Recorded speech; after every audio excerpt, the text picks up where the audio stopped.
హైదరాబాద్ ఎలక్షన్కి నిజంగా టీఆర్ఎస్ మొత్తం ఫుల్ ఫ్లెడ్జ్గా రెడీ అయినట్టు మొత్తం హోర్డింగ్స్ అవి బాగా కనిపిస్తున్నాయి. కానీ ఎంఐఎంతో రహస్య ఒప్పందమో లేకపోతే దోస్తానో ఉంది అని బాగా చర్చ జరుగుతుంది. మీది ఏముంది? మేము 150 సీట్లలో పోటీ చేయబోతా ఉన్నాం. 150 డివిజన్లు ఉన్నాయి. 150 డివిజన్లలో టీఆర్ఎస్ తనకు తానుగా పోటీ చేస్తుంది ఒంటరిగా. అట్లాంటప్పుడు రహస్య ఒప్పందాలు ఎక్కడివి, చర్చలు ఎక్కడివి? సీరియస్గా పోటీ చేస్తారా? కొన్ని ఎంఐఎం బలంగా ఉన్నటువంటి బ్రదర్, పోటీ ఏదైనా పోటీయే. పోటీ ఏదైనా పోటీగానే ఉంటుంది తప్ప రాజకీయాల్లో సీరియస్ పోటీలు, నాన్ సీరియస్ పోటీలు ఉండవు. 100% సీరియస్గానే పోటీ చేస్తాం.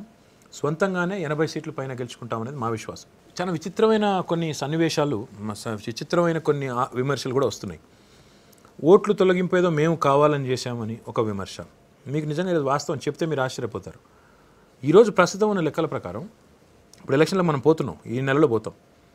2011 సెన్సస్ ప్రకారం హైదరాబాద్ జనాభా 67 లక్షలు. కానీ మీరు గెస్ చేయగలుగుతారా హైదరాబాద్లో ఓట్లు ఎన్ని ఉన్నాయో? 72 లక్షలు. అంటే జనాభా కంటే 5 లక్షల ఓట్లు ఎక్కువ ఉన్నాయి. అంటే పుట్టని వాళ్ళు కూడా హైదరాబాద్లో ఓటర్లు అంట. మరి ఇది మన ప్రభుత్వం చేయాల్సిన పని కాదు, ఎలక్షన్ కమిషన్ చేయాలి.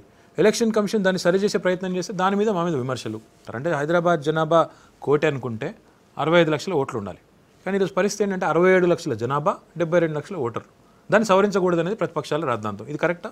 చాలా చోట్ల ఈ కార్పెట్ అంటారు, ఒక చిన్న లేయర్ రీకార్పెటింగ్ వేస్తున్నారు. ఎలక్షన్ కోసమే రీకార్పెటింగ్ వేస్తున్నారని డౌట్ ఉంటే, రీటాపింగ్ అనేది మీరు కేవలం ఓట్ల కోసం అని మీరు అంటున్నారు. నేను అట్లా అనుకోను. ఇప్పుడు మేము పూర్తిగా అట్లే వదిలేసాం అనుకోండి, గుంతలుగా రోడ్లు గుంతలుగా వదిలేసాం అనుకోండి. 6 నెలల కింద ప్రారంభమైంది రీకార్పెటింగ్. జరుగుతూ ఉంది పని, నిరంతరంగా జరిగే పని. అట్లా వదిలేసినా మొత్తం పట్టించుకోవట్లేదు, ఎక్కడికక్కడ గుంతలు, రోడ్ల మీద డ్యాన్సులు చేస్తున్నారు అంటారు, వేసినా అంటారు. కాబట్టి ఇంకా ఎట్లా ప్రశ్న అనుకుంటా, సోమేష్ కుమార్ గారు ఒక గుంతను చూపిస్తే 1000 రూపాయలు ఇస్తున్నారు. అప్పుడు జిహెచ్ఎంసీ కమిషనర్ ఉన్నాయని అన్ని రోజులు పట్టించుకోలేదు. సరిగ్గా ఎలక్షన్ దగ్గరకు వచ్చేసరికి మొత్తం సిటీ అంతా రీకార్పెటింగ్ చేస్తున్నారు అనేది చర్చ. అట్లా కదా సంగతి. అంటే ఇష్యూ ఏంటంటే వర్షాకాలంలో చేయలేము వర్క్ ఎప్పుడైనా కూడా. మన దగ్గర ఈసారి వర్షాలు కొద్దిగా లేటుగా పడ్డాయి. అక్టోబర్ తర్వాతనే అందుకే పనులు ప్రారంభమైనాయి. మీరు గమనిస్తే అంతకంటే ముందు కొన్ని జరిగినా కానీ ఈ మధ్యలో స్పీడ్ పుంజుకున్నాయి.